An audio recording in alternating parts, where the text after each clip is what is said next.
ஒரு சகோதரர் கேட்கிறாரு, லைலத்துல் கத்ர் குறித்து ஒரு குழப்பம் நிலவுகிறது. என்ன கேட்கிறாருன்னு கேட்டா, நம்ம இன்னைக்கு ஒற்றைப்படை இரவு, நம்ம பிறை பார்த்த கணக்கின் அடிப்படையில் தமிழகத்தில் இன்னைக்கு 21வது இரவு. லைலத்துல் கத்ருங்கிறது எப்போ வரும் என்று கேட்டால் 21ல இருந்து 30 வரைக்கும் உள்ள ஒற்றைப்படை நாட்கள். ஒற்றைப்படை நாட்கள் என்றால் அது 21 இருக்கலாம், 23 இருக்கலாம், 25 இருக்கலாம், 27 இருக்கலாம், 29 இருக்கலாம். ஆக இந்த 5 நாட்களில் ஒரு நாளில் தான் லைலத்துல் கத்ர் என்ற அந்த இரவு வருகிறது என்று ரசூல் ஸல்லல்லாஹு அலைஹி வஸல்லம் சொல்லிட்டாங்க. திட்டவட்டமா சொல்லல. அந்த 5 நாள்ல இருக்கலாம். அது மகத்துமிக்க ஒரு இரவு. அந்த அன்னைக்கு அல்லாஹ் சிறப்பு கவனம் செலுத்துகிறான். அந்த 5 நாளில் ஒன்றாக இருக்கலாம். அதனால நீங்க 10 நாளுமே தேடுங்கன்ட்டாங்க. கடைசி 10 நாள்ல தேடுங்கன்னா கொஞ்சம் வணக்க வழிபாடுகளை அதிகப்படுத்துங்க, இபாதத்தை கூட்டிக்கிறங்க, அல்லாஹ் அதிகம் துஆ செய்யுங்க.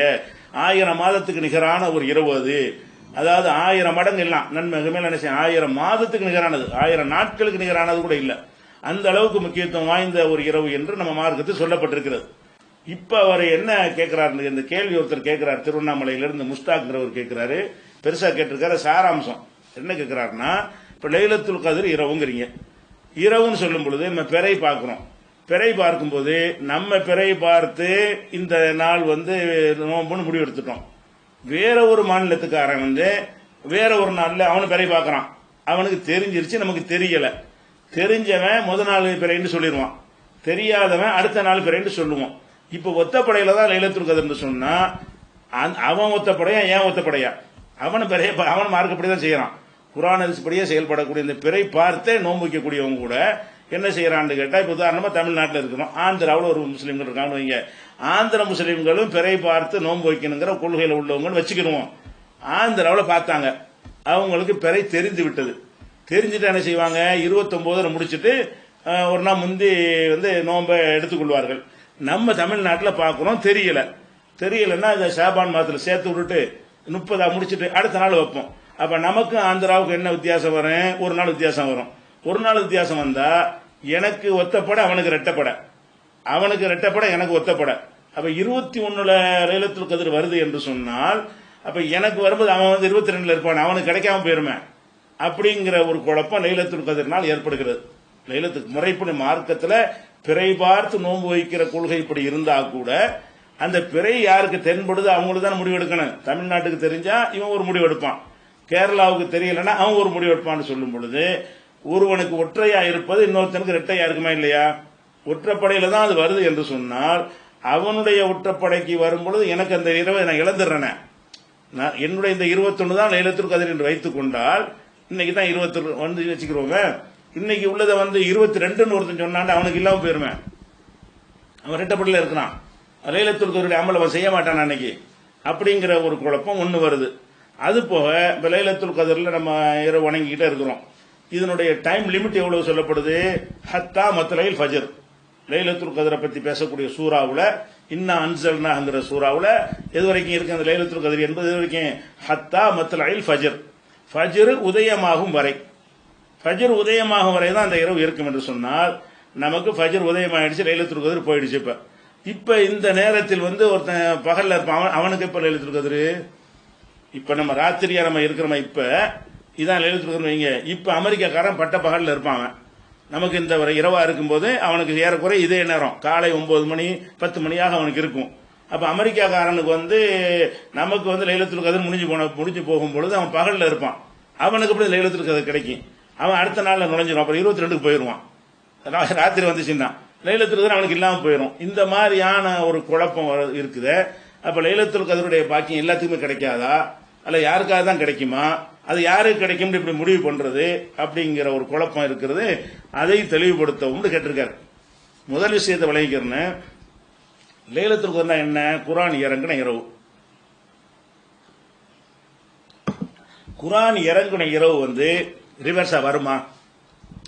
எந்த ஒரு இரவா இருந்தாலும் அது முடிஞ்சு போயிருச்சு, அந்த இரவு வராது.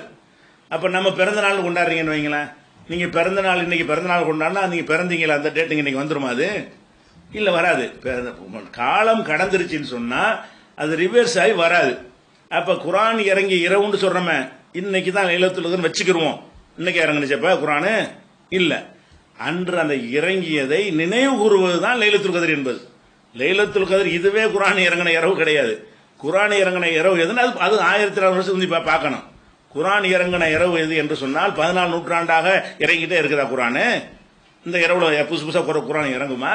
அப்ப குர்ஆன் ஒரு காலத்தில் இறங்கியதுல இறங்குவதற்கு அல்லாஹ் வந்து அன்றைக்கு இருந்த மக்கள் ஒற்றைப்படையாக இருக்கிற ஒரு நாளை தேர்ந்தெடுத்து இறக்கினான் அப்படிங்கிற ஒரு வரலாறு தான். வரலாறை பொறுத்த வரைக்கும் அது ரிட்டர்ன் ஆகி திருப்பி வராது. அன்னைக்கு இறங்கினா அன்னைக்கு தான் இறங்குனுச்சு, இன்னைக்கெல்லாம் இறங்க கிடையாது. திருக்குர்ஆன் வந்து என்ன செய்யல, நமக்கு இன்னைக்கு இறங்கல, அன்றைக்கு இறங்கிருச்சு. அப்படி இருக்கும்போது குர்ஆன் இறங்கி இரவு நம்ம எதுக்கு சொல்றோம்? அன்று இறங்கியதை இதே மாதிரியான ஒரு இரவில் இறங்கியதை மதித்து நம்ம என்ன செய்யறோம்? குர்ஆன் இறங்கின இரவாச்சே என்று நம்ம அமல் செய்யும் பொழுது அந்த மதித்ததற்காக வேண்டி அல்லாஹ் கூலி தருகிறான் என்பதுதான் இதனுடைய அர்த்தம். அதே இரவுன்னு அர்த்தம் கிடையாது. அப்ப அல்லாஹ் ஒரு கிஃப்டாகத்தான் நமக்கு தருகிறான். அந்த இரவு வர்றது இல்லைன்னு என்ன அர்த்தம்னா, லைலத்துல் கத்ர் என்பதை என்னன்னா அதை மதிக்கிறான். என்ன செய்யறான்? குர்ஆன் அதான் நல்லா சொல்லி காட்டுறான். லைலத்துல் கத்ர், லைலத்துல் கத்ர்ல இந்த குர்ஆனை இறக்கினோம், குர்ஆனை லைலத்துல் கத்ர் இறக்கினோம் என்று சொல்லிவிட்டு தான் அது 1000 மாதங்களை விட சிறந்தது என்று அல்லாஹ் வந்து ஒரு சர்டிபிகேட் கொடுக்கறான். அப்படிங்கும் போது நம்ம எப்படி அதை புரிஞ்சு கொள்ளணும்னு கேட்டா, அவன் எதை வேணா லைலத்துக்கு நினைச்சுக்க, அது மதிக்கிறியா இல்லையா? உனக்கு ஒத்தப்பட வரும்போது எதனால் அதை கொண்டாடுற? இந்த இரவில் தான் ரசூல் ஸல்லல்லாஹு அலைஹி வஸல்லம் அவர்களுக்கு குர்ஆன் வந்து முதல் வசனம் இறங்குனுச்சுன்னா முழு குர்ஆன் கிடையாது. முழு குர்ஆன் மொத்தமா அருளப்படவே இல்லை. அது 23 வருஷத்துல இறங்குனது. முதல் வசனம் இக்ரான்னு ஆரம்பிச்சுல, அந்த ஆரம்பிச்சது ஹிரா குகையில இருந்து ஆரம்பிக்கும் பொழுது முதல் வசனம் வந்தது அப்பன்னு சொல்றோம். அந்த லைலத்துல் கத்ர்லங்கிறோம். அது லைலத்துல் கத்ர்ல அது வந்துச்சுன்னு சொன்னா அன்னைக்கு தான் வந்துச்சு, இன்னைக்கெல்லாம் வரல.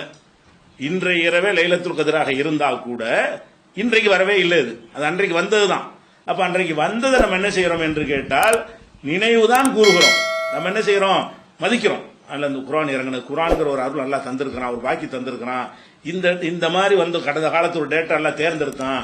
இதே மாதிரி ஒரு டேட்டை தேர்ந்தெடுத்து தான் இதே மாதத்தில் இதே நாளில் உள்ள ஒரு டேட்டை தேர்ந்தெடுத்து அல்லாஹ் வந்து நமக்கு அந்த குர்ஆனை தந்திருக்கிறான் என்று அதை மதித்து அதற்காக இறைவனுக்கு நன்றி செலுத்தும் விதமாக இபாதத் செய்றீங்கல்ல, அந்த உணர்வுக்காகத்தான் தருகிறானே தவிர பூமியோட ரிவர்ஸில் சுத்த விட்டு அந்த டேட்ல உங்களுக்கு ஒன்றும் நிப்பாட்டுறது இல்லை. அல்லாஹ் லைலத்துல் கத்ர் நீங்க என்ன செய்யறது இல்ல, அப்படி 1000 வருஷம் அப்படி ரிவர்ஸில் சுத்த விட்டு ரசூலுல்லாஹ் நீங்க பாக்குற மாதிரி கூட வச்சு அப்படியே காட்ட போறான்.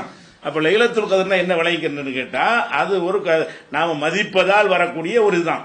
இப்ப உதாரணமா இப்ராஹிம் நபி வந்து அவங்க குர்பானி கொடுக்க போகும்போது மகனை அறுத்து பலியிட போகும் பொழுது ஷைத்தான் குறுக்க வந்தான், கல்லை விட்டு எரிஞ்சார். அது ஷைத்தானே பார்த்தாரு நபி, அவருக்கு எரிய முடியும்.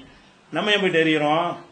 நம்ம ஷைத்தானை பார்க்கல, அங்க யாரையும் பார்க்கல, ஹஜ்ஜிக்கு தான் போறோம். ஷைத்தானியத்தெல்லாம் ஒழிக்கப்பட்டு விட்டது, இந்த சிறுக்கையெல்லாம் நல்லா ஒழிச்சு கட்டிட்டான். அப்படியான காலத்துல என்ன செய்யறாங்க? ரசூல் ஸல்லல்லாஹு அலைஹி வஸல்லம் அவங்களும் கல்ல எறிகிறார்கள், நம்மளும் எறிகிறோம்.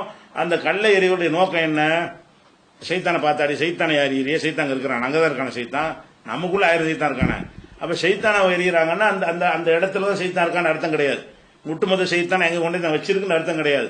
இப்ராஹிம் நபிய அந்த மாதிரி அவன் கெடுத்தான்ல, அதை நினைவு கூர்ந்து இந்த மாதிரி எங்கள்கிட்ட நீ வாழாட்டினால் உன்னை விரட்டுவோம் என்கிற அதான் முக்கியமான விஷயம். கல்லை எரிகிறது முக்கியம் கிடையாது. கல்லை எரியுது எப்படி எரியணும்? இப்ராஹிம் நபிட்ட வந்து ஷைத்தான் இந்த இடத்தில் வைத்தனைஞ்சான், அவருடைய மனசை மாற்ற முயற்சி பண்ணினான். அவர் ஷைத்தானை கட்டுப்படாம போடா ஷைத்தானு விரட்டினார். அவர் விரட்டின மாதிரி நம்பிக்கை நாங்களும் பெறுகிறோம். அதற்கு அடையாளமாக அது ஒரு சிம்பாலிக்காக நாங்க என்ன செய்யறோம்? இந்த கல்லை எரிகிறோம். அதுதான் அதுக்கு அர்த்தமா? இல்ல ஷைத்தானை விரட்டுறோம்னு அர்த்தமா? ஷைத்தான் இன்னைக்கு வரைக்கும் இங்க இருக்கிறான்னு அர்த்தமா? அப்ப 3 பேர் கல்ல எறிஞ்சு ஓடாம தான் இருக்கிறான். அப்ப அப்படி அர்த்தம் அதுக்கு? அப்படி கிடையாது. ஷைத்தான் எங்க வேண்டாலும் இருக்கிறான், எல்லா இடத்துலயும் இருக்கிறான், நம்ம உள்ள கூட இருக்கிறான் ஷைத்தான். அதனால வந்து நம்ம அதை புரிஞ்சுக்கிற மாதிரி தான் இந்த லைலத்துல் கத்ர் இதெல்லாம் நம்ம என்ன செய்யணும்? வெள்ளை ஒரு குறிப்பிட்ட நாள்ல உலகம் படைக்கப்பட்ட நாள்ல என்ன செய்யறோம்? கொண்டாடுறோம்னு சொன்னா அது படைக்கப்பட்டது அந்த நாள்ல தண்ணி கிடையாது. அதை நம்ம யாவப்படுத்திக்கிறோம். அது யாவப்படுத்த வேண்டிய விஷயம், மார்க்கத்தில் ஞாபகப்படுத்த வேண்டிய விஷயமா இருந்து யாவப்படுத்தினால் அது நன்மை. யாவப்படுத்த தேவையில்லாத விஷயங்களை வச்சு நீ கொண்டாடிட்டு இருந்தா அது மார்க்கத்தில் சேராது. அந்த வகையில் நீங்க பாத்தீங்கன்னா நான் வந்து பெற பார்த்தனா என்னுடைய பிறை பிரகாரம் இன்னைக்கு 21 தானே, 21 இன்றைக்கு தான் 20 லைலத்துல் கத்ர்னு வச்சுக்கிறோம். வச்சால் அதுக்கு என்ன அர்த்தம்? அல்லாஹ் என்ன செய்யறான்னா இவன் குர்ஆன் இறங்கின அந்த இரவை கொண்டாடும் விதமாக, மகிழ்ச்சி மதிக்கும் விதமாக அவன் வந்து நின்று வணங்குகிறான். இவனுக்கு அந்த இரவை வந்து இரவுடைய பாக்கியத்தை கொடுப்போம்னு சொல்லி எனக்கு அல்லாஹ் தருவான். அடுத்த நாள் 22 அவனுக்கு. ஆனா அவன் பார்வையில் 21. ஆந்திராக்காரனுக்கு வந்து ஏன் பார்வையில 22, அவன் பார்வையில் என்னது 21. அடுத்த நாள் வந்து 23 இருக்கும்.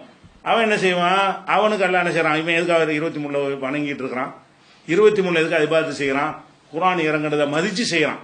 அப்படிங்கும் பொழுது அல்லாஹ் வந்து அதை பார்க்கிறான்னு சொல்லி வச்சிங்கன்னு சொன்னா எந்த கால மாற்றம் ஏற்பட்டாலும் யாருக்கு இது பாதிக்காது. எவனெல்லாம் அந்த லைலத்துல் கத்ர் 21, 23 ஒற்றைப்படை என்று அல்லாஹ் நமக்கு எந்த வகையில் காட்டி தருகிறானோ அந்த மாதிரி முடிவு செய்து இபாதத்து செய்கிறானோ அவன் எல்லாருக்கும் அந்த இரவுடைய பாக்கியத்தை கொடுப்பான். அல்லாஹ் நன்னாள் கொடுக்குற பெரிய விஷயம் கிடையாது, எல்லாருக்கும் கொடுப்பான். வழங்குதா? அதனால உலகத்தில் சிலருக்கு கிடைத்து சிலருக்கு கிடைக்காமல் போகும் என்பதெல்லாம் கிடையாது. அது எப்ப அது சரியா வரும்னு கேட்டா அதே நாள் திரும்பி வந்தா தான் அந்த நாள் எப்படி ஒண்ணுதானே இருக்குது அப்படின்னு நினைக்க முடியும். அந்த நாளை மதிக்கிறோம். மதிக்கிறது என்பது என்ன செய்யறது, என் கருத்து பிரகாரம் சில சில சில ஆட்களுடைய பிறந்த நாளை உலகத்து உதாரணத்தை சொல்றேன். சில தலைவருடைய பிறந்த நாளில் வந்து கருத்து வேறுபாடு வந்துடும். 20 பிறந்தார்னு சில பேர் சொல்லுவான், 25 பிறந்தார்னு சில பேர் சொல்லுவான். ஒரு ஆள் வந்து கடந்த காலத்தில் வாழ்ந்தவர்களை பற்றி பேசும் பொழுது இவர் பிறந்து ஜனவரி 20 இல்ல 25 ஒருத்தன் சொல்லுவான். 2 பேரும் அவர் மதிப்பாங்க. 25 சொன்னவன் 25க்கு பிறந்த நாள் கொண்டாடுவான், 20 சொன்னவன் 20ஆம் தேதி அன்னைக்கு அவர் பிறந்த நாள் கொண்டாடுவான். அப்ப இவன் வந்து மதிக்கலான்னு அர்த்தமா? ஏன்னா இவன் கருத்துப்படி இன்னைக்கு தான் பிறந்தாரு, அவரை மதிக்கிறான், அவ்வளவுதான். இவன் கருத்துப்படி 25க்கு பிறந்தாரு, அதனால அன்னைக்கு மதிக்கிறான்.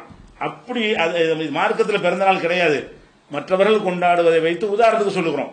இந்த மாதிரி தான் நம்ம என்ன செய்யணும்னு கேட்டா லைலத்துல் கத்ர் போட்டு மண்டை பிச்சுக்கிற வேண்டியது இல்லை. ஏன்னா அது இந்த இரவில் குர்ஆன் இறங்குச்சு நீங்க நிஜமா நினைக்கிறீங்க, இந்த இரவில் இறங்கவே இல்லை. இதுதான் லைலத்துல் கத்ர் என்ற இரவாக இருந்தால் இது போன்ற ஒரு பிறையில் இது போன்ற ஒரு காலத்தில் ஒரு 1400 வருஷத்துக்கு முன்னாடி இந்த குர்ஆன் அருளப்பட்டுச்சு, அதை நாங்க மதிக்கிறோம், அதை நினைவு கொண்டு வர்றோம், அதுக்கு நன்றி செலுத்துறோம், அதற்காக இறைவனை போற்றுகிறோம், புகழ்கிறோம். அப்படிங்கிறது தான் அந்த லைலத்துல் கத்ருடைய மீனிங்.